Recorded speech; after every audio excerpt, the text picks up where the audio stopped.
Quais são os 5 fatores maiores de risco, assim, né? Então, o tabagismo, dislipidemia, diabetes, hipertensão, e eu coloco uma história familiar forte de doença cardíaca. Então, que esses pacientes são de família de doença cardíaca, né?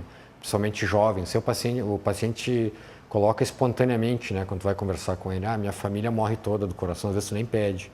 Então, são os pacientes que têm 1 ou 2 fatores de risco, às vezes mais fatores de risco associados. Quanto maior o número de fatores de risco, maior a chance de ter esses problemas, né?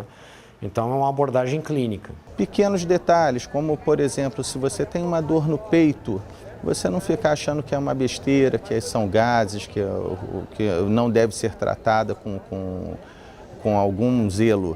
Você deve se encaminhar a um hospital, procurar saber com seu médico o que pode estar acontecendo, não desvalorizar um sintoma. A atuação básica do médico, qualquer que seja ele, qualquer colega de especialidade, a aferição da pressão arterial é extremamente importante. Os colegas ginecologistas, eles têm uma possibilidade muito grande de ter acesso à saúde feminina.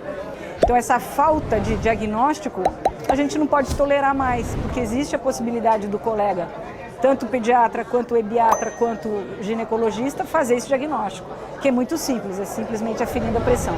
Todo médico, independente da especialidade, devia medir a pressão do paciente, independente da especialidade, independente da queixa dele, independente do que ele vai fazer.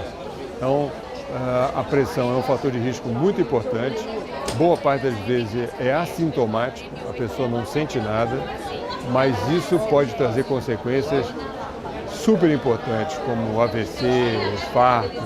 Então, medir a pressão, principalmente naqueles que têm história familiar de pressão alta, é fundamental e não deve se deixar de medir, mesmo sem sentir nada. O que a pessoa pode fazer é tentar identificar se tem algum fator de risco, e seriam eles a genética, seria a hipertensão, o diabetes, o colesterol alto, o sedentarismo, o estresse.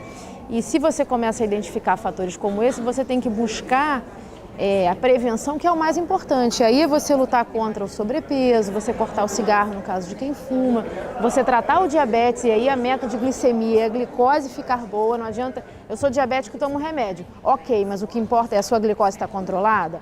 Eu sou hipertenso, tomo remédio, mas a minha pressão está controlada? Se você não controla esses fatores, você certamente vai contar com a doença obstrutiva em algum momento da sua vida.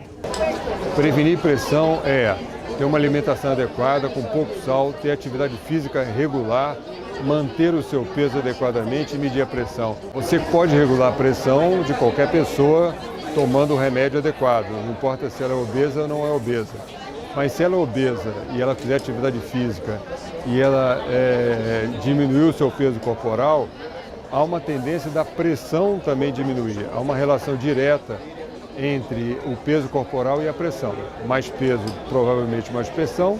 Diminuindo o peso, provavelmente diminui a pressão.